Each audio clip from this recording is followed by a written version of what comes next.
Good afternoon, good evening, good morning, good whatever it is, wherever you are. Welcome to Tilton Talks Crypto, brought to you by SmartFi.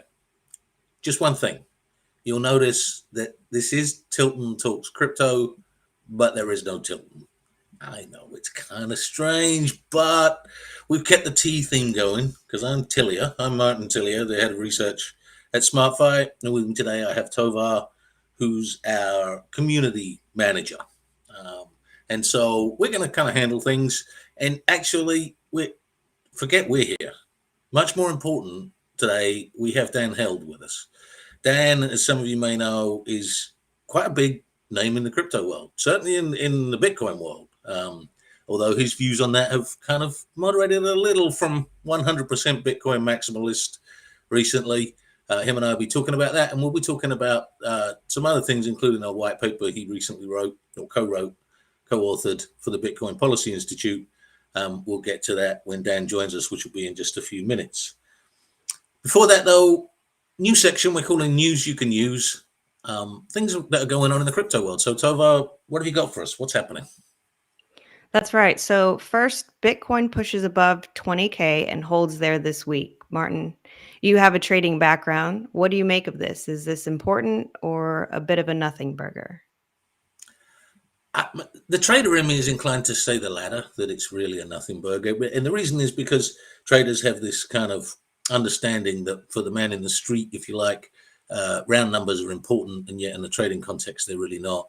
But in this case, I'd say it does have some import because psychologically it helps that Bitcoin is actually, holding steady. There's been this narrative going around that it's all in a state of collapse, and the Jamie Dimons of this world come out and say, "Oh, it's going to zero," and all this stuff. This counters that narrative, and it points to some kind of stability in crypto in general, and that's usually a good thing. Yeah, I agree. Yeah. Second, we have an interview with Cointelegraph BitGo CEO Mike Belshi said that DeFi will replace existing financial institutions entirely. Is that realistic? Man, I wish it was. I'm sure you do too. We both work for a DeFi company, right? No, in my opinion, probably not. Not entirely. I get where Mike's coming from, and I get what he's trying to say. That it's going to become increasingly important, and I can see a situation where it becomes the dominant thing in the world of finance. But to replace them entirely, I guess at some point in the far distant future, maybe. But they're entrenched institutions with enormous power, enormous wealth, and enormous power, and the two things go together. And part of what the DeFi world is doing and the crypto world is doing generally is challenging that. You can challenge it, you can limit it, but I'm not sure you can remove it entirely. Sorry if that disappoints any of you, but I'm probably a bit less bullish on that than Mike was. For sure. Yeah. Finally, I think the news that everybody is paying attention to is the Fed hiked interest rates by 0.75% this week. So what does this mean for crypto? Again, the answer I'd like to say and the answer I'm going to say are different. I'd like to say nothing. Because I'd like to think that crypto exists outside of the influences of the Federal Reserve, central banks around the world, traditional centralized financial system, and all of that. It doesn't, though. It exists alongside with it, in parallel to it, just something which SmartFi recognizes and understands and tries to work within that reality, probably better than most companies out there, actually, I think. But what it does is it just points to where we're at in terms of the Fed. And I don't want to sound too aggressive here, but just flip-flopping around. They're trying to cure a problem that they were part of the cause for. Inflation is an issue, and when people think about inflation, they think of it as the price of things is going up. But there's another way you should be thinking about it too, which is the value of the currency in my pocket is going down, because it takes you more of those green pieces of paper or whatever color they are wherever you are to buy what you want to buy. So they are becoming worth less, not worthless, but worth less in time. That's something that the Fed kind of engineered when they had a decade or so of basically free money being pumped into the economy. And so now they're trying to correct that situation. It's part of the fundamental problem with the way money is run in the system that exists pretty much around the world. And it's something that I know our next guest is aware of and interested in. And so I think we've teased you enough about it. So without further ado, let's bring in Dan Held. Welcome to Dan Held, today's guest on Tilton Talks Crypto. Dan, some of you may know, well, I'm sure actually pretty much all of you know, serial Bitcoin entrepreneur, coming from Uber at one time, involved in Change Tip, Zero Block, Crack, and I'm not going to list them all because there's way too many to mention, Dan. But lots of projects that have been extremely successful, but probably best known as, I guess you'd call a Bitcoin evangelist, right? You were an early adopter who's been very vocal in your support and who has, distinct views that have been heard and broadcast quite widely. And right now you have a role at Bitcoin Policy Institute, and it was through there, I believe, that you co-authored with Natalie Smolensky the white paper, Why the US Should Reject Central Bank Digital Currencies. That's actually something quite close to my heart. We arrived kind of at the same place from a different pathway. My prime motivation in 2014 for taking Bitcoin seriously was that I have what I would regard as a very, very healthy distrust of central banks. I worked in the interbank forex market in the 80s and 90s, and maybe we'll touch on why that generated that distrust in me later on when we talk a bit more. But so when I saw that I had this white paper to read, 47 pages laid out like a doctoral thesis, like most human beings, I was like, oh no. Be honest, I got 2 pages in and I was kind of hooked because it's it's done in such a way that it tells a story, a logical story, and it follows a path that most people can understand, and it leads to logical conclusions. And so it's actually a good read. I definitely would urge people to go and read it. Certainly, if you understand the basics behind Bitcoin and crypto in general, it's a really good read. So that's what I think about it. Dan, what did you think about it, and what's the most important thing about it to you?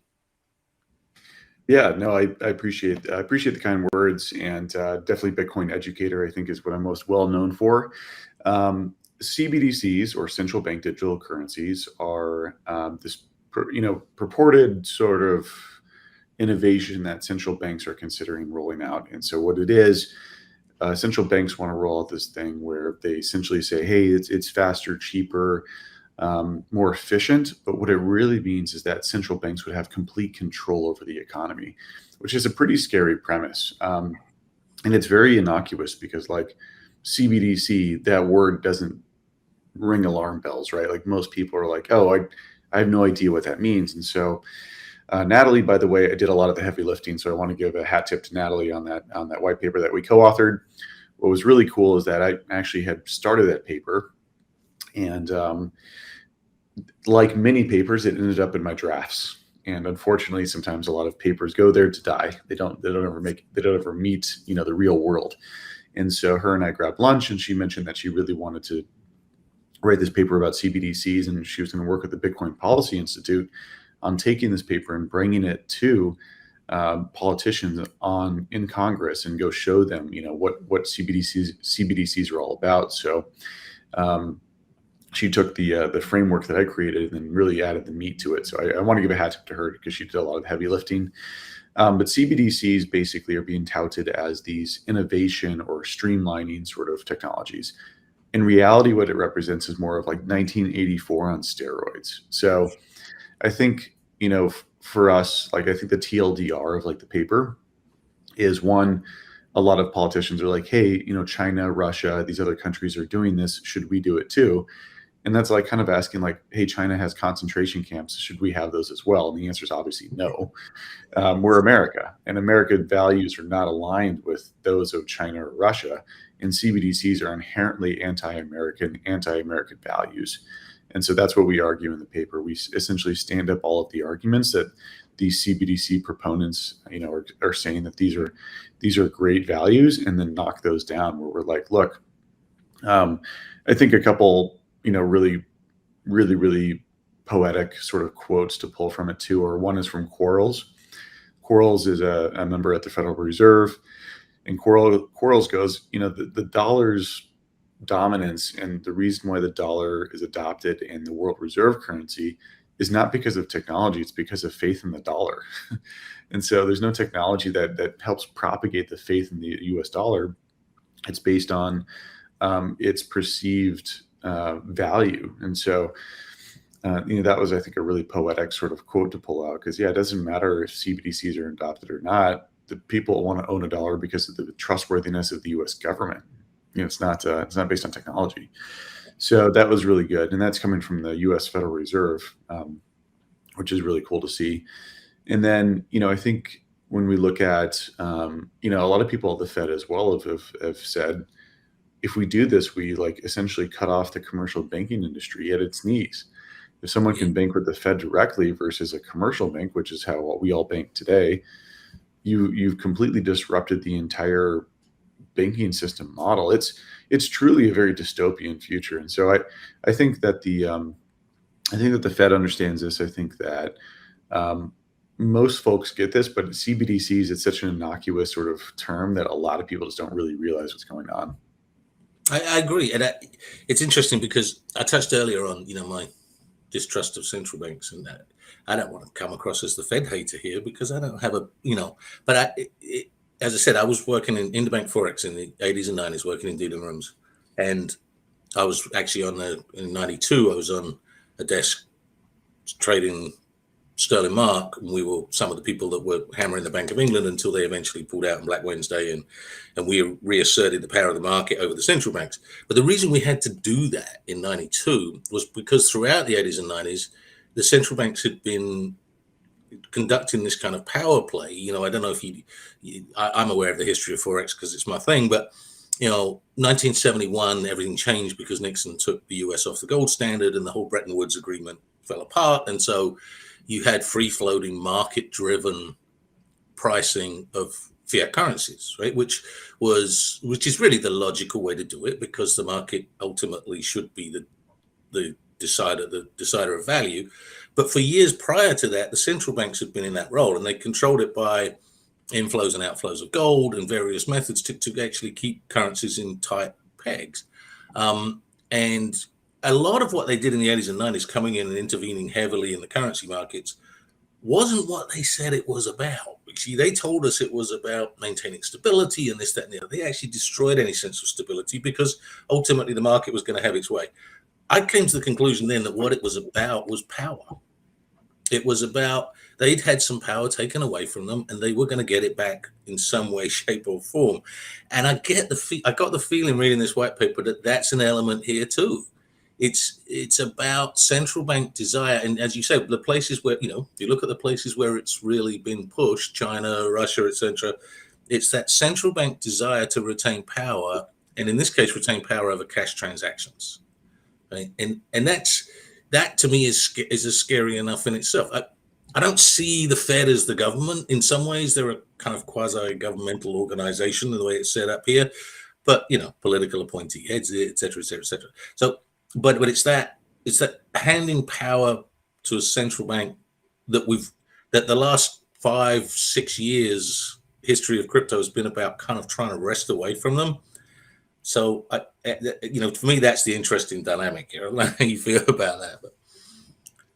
Yeah, I mean, that's where I think Bitcoin, when we look at Bitcoin and we look at, Bitcoin's value in the world, it's obviously tied to the sort of end of the existing fiat system and a whole new financial paradigm, right? So to give some context of the era Bitcoin was planted in, it's hard to remember because it was done in 2008, which was almost, 14 years ago. And so, I mean, this is before smartphones were a thing, right? This is when Miley Cyrus was called Miley Cyrus. She was called Hannah Montana. To give you some context of how much time has changed. So, what's really interesting is that Satoshi, when he planted Bitcoin, he planted it on October 31st, 2008, right at the peak of the financial crisis. In fact, if you search for the term financial crisis on Google search trends, it actually peaks in October. he had been building Bitcoin for a year and a half before then. And by the way, the financial market was starting to collapse a little bit in 2007. So I do think that Satoshi very intimately understood financial markets and saw some of this happening, because there was sort of like a slow motion train wreck, right? Everyone kind of saw it happening, but we didn't know how severe it was going to be. And I think he built Bitcoin as an antidote to poor central banking and poor banking policies. Because when he planted Bitcoin, he plants it in 2008 in the peak of fucking despair. I mean, people are literally thinking that the world's going to end. I'm not even joking. Like there's some quotes I pulled into a series I wrote called Planting Bitcoin, Bitcoin's Origin Story. And I pulled some quotes from some very well-known bankers, and they literally told their wives to pull out as much cash as possible from the ATMs. Like, that's how bad they thought it was. So Satoshi planted Bitcoin in the peak moment of despair in the financial markets, because he viewed this as a solution to the problem of trust. In a world that runs on trust, trust in banks, trust in government, everything else, he created a money that didn't need trust. And that, I think, is super powerful and really, really cool to see. And so Satoshi planted it on October 31st. Now, why October 31st versus October 30th? There's a little bit of he never really discloses why, but there's some playful reasons why. One, it's the date that Martin Luther posted his 95 Theses against the papal indulgences. So basically creating the Protestant church. It's also the date of Samhain, or I think it's actually pronounced Samhain. It's a Celtic festival, and that's what we all refer to as Halloween. But the original purpose was to celebrate the end of the summer and the beginning of the winter, so the birth and death sort of cycle. And I think that's either interpretation. I think is very poetic of Satoshi. Either one of the represent one or the other. Obviously, Satoshi wasn't just celebrating Halloween. He wanted to have some sort of meaning behind the date. And so I think I like to believe in the Samhain one, where it's the celebration of the death of the old system and the beginning of a new one. So, I was going to say, I think that is actually really fascinating, and I've seen those kind of theories before. And people say, "Well, no, that's giving it too much credit. It was probably," but I don't think it is. Everything about the birth of Bitcoin was deliberate. Everything was done with a purpose, it seems to me. So, the date of release certainly would have been, that makes perfect sense. But going, the conclusion of your paper is obvious, that, from the title, that the US should reject central bank digital currencies.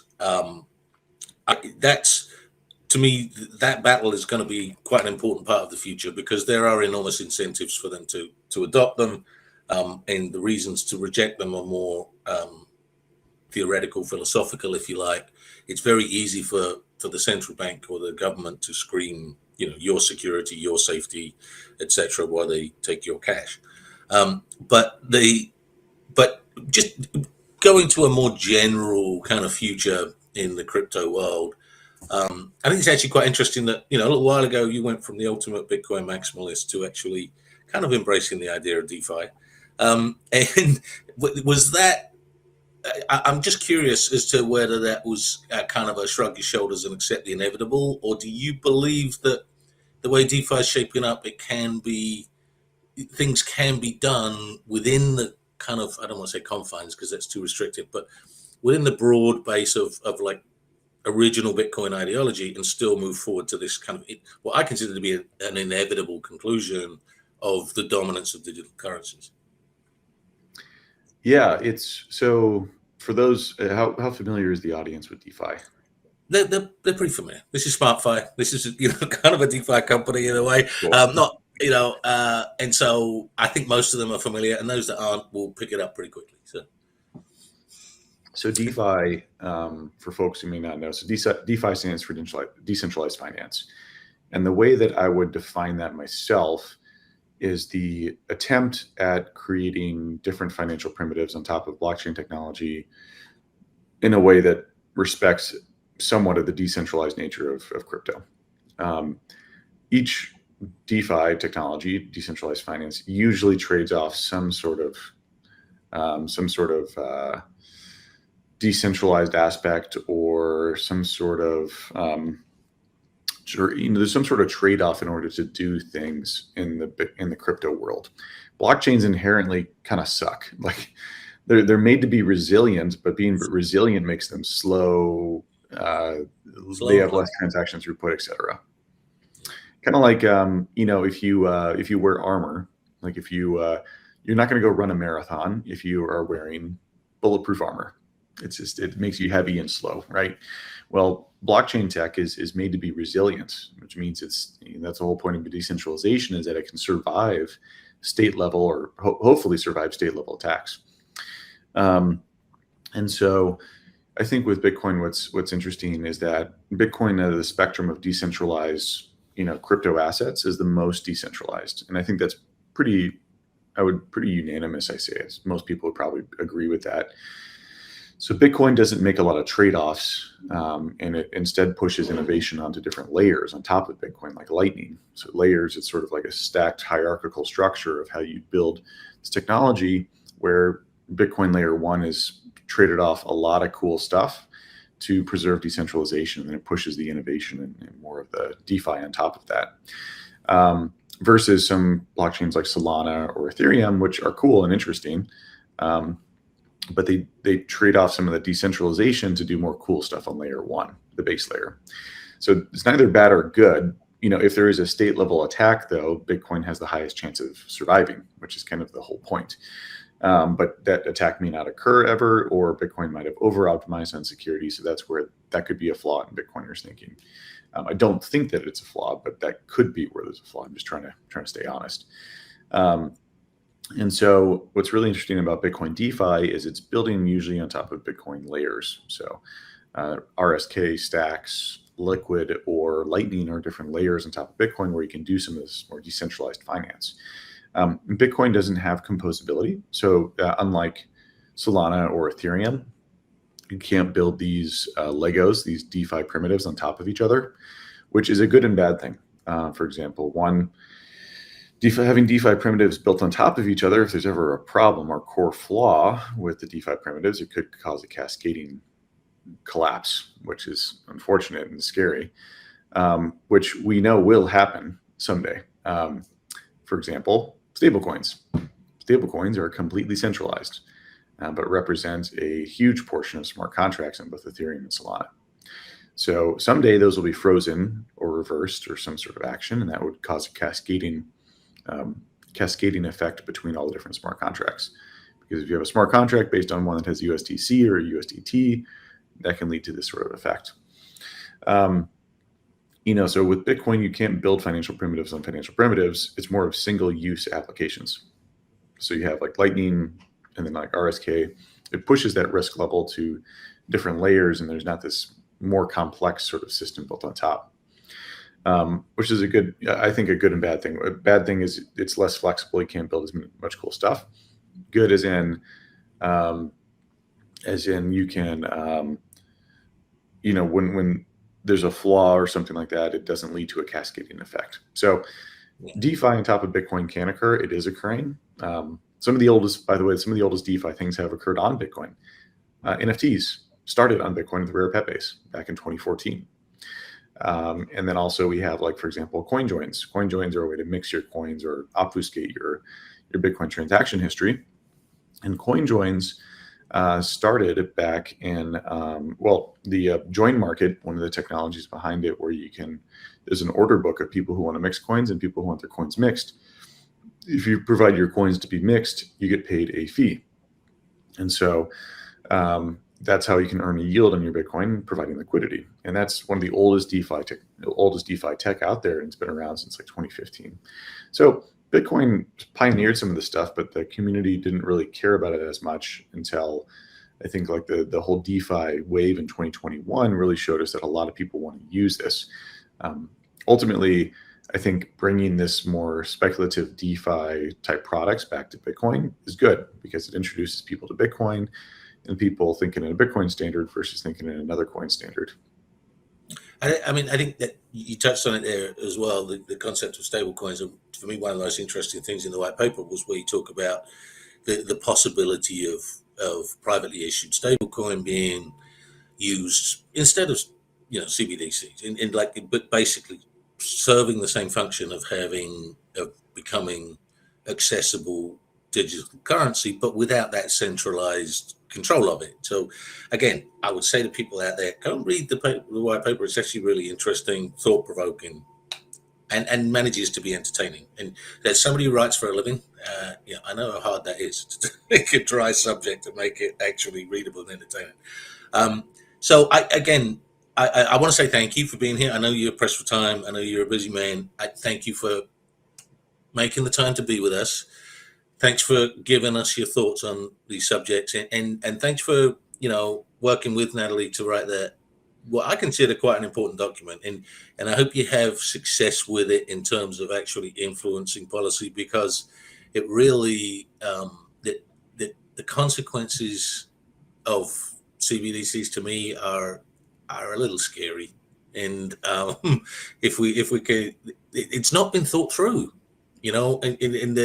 when you look at when you read the paper, that's evident that it's a knee-jerk response. It's others are doing it, as you said at the beginning. Others are doing it, we must do it. Well, that's, my mum used to say, if your friend stuck your head in the oven, would you do it too? And that's kind of what it feels like here. It's not a good idea to jump off a cliff just because everyone's doing it. Anyway, again, thank you, Dan. Thank you for your time. Thank you for your insights. I know the SmartFi community appreciates it, and hopefully we'll speak again sometime soon. Thanks for having me on. I had a blast, and hope everyone found this valuable. Cheers. Thank you. Dan, I know they did. I mean, it's always interesting to hear from somebody like that who's prominent, who's a prominent voice. And so it was a pleasure having you, Dan. All right, moving on.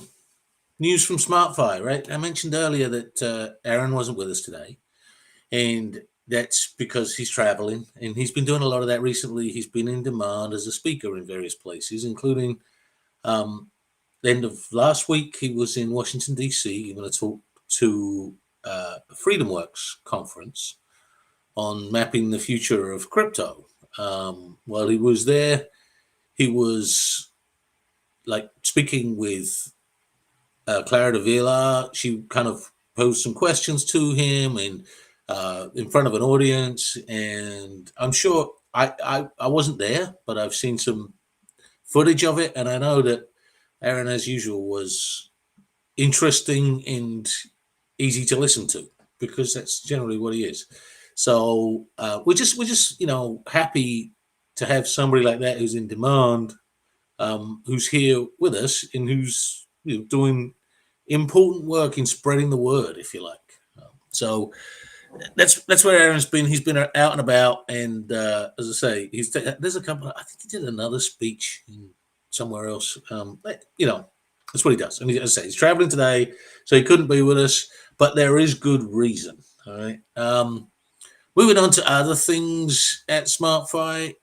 One of the things that people find most burdensome, if you like, about signing up for things in the US is what's called KYC, Know Your Customer laws, where anybody that signs up for any kind of financial platform of any kind is required to give certain information, and it can be a bit of a kind of a slow and somewhat laborious process. That all too well, Tovar, as the community manager, right? I'm sure you hear about it a lot. Yes. Yeah, it's a much more succinct way of saying what I just said. Yeah. But the interesting thing to me is that we at SmartFi, they don't just listen to people complain about that; they go and do something about it. So there's quite a bit in the works right now to improve the onboarding and KYC process as it stands for you right now, and to make that whole thing just a little bit smoother and easier. I can't say exactly what that's going to be yet, but the development's taking place. It's going on. We will get there, all right? And so I just want to accent it, because it's a case where we're being responsive, and I think that's important for people to understand. So this week we had, obviously, Dan Held major figure in Bitcoin. So top that? Well, maybe not, but we're going to try and at least match it next week or is it next week or in 2 weeks? I think it's actually going to end up being in 2 weeks. In a couple of weeks when we have Natalie Brunell, who many of you would have heard of, media personality, and again, a kind of a Bitcoin evangelist, Bitcoin educator. That's what she loves doing. So it'll be fascinating to talk to her in a few weeks. And what else is going on, Tova? Oh, we're giving away any money this week? Yeah, so we're giving away $50 of SMTF token every week. All you have to do is be verified on the SmartFi portal, leave a question about the episode, and make sure you're subscribed. Congratulations to last week's winner. It's Discord user Django. So please join us here, same time next week. Make sure you stay up to date on the latest by subscribing and following all of our socials. That would be great. It's always fun to see everybody in all the different places and to interact with them. So for this week, that's it. Thanks again to Dan for giving us some of his valuable time. Thanks, Tova, for helping out Thanks, here. Dan. Thanks, And Martin. most of all, thank you all for watching and listening. See you next week.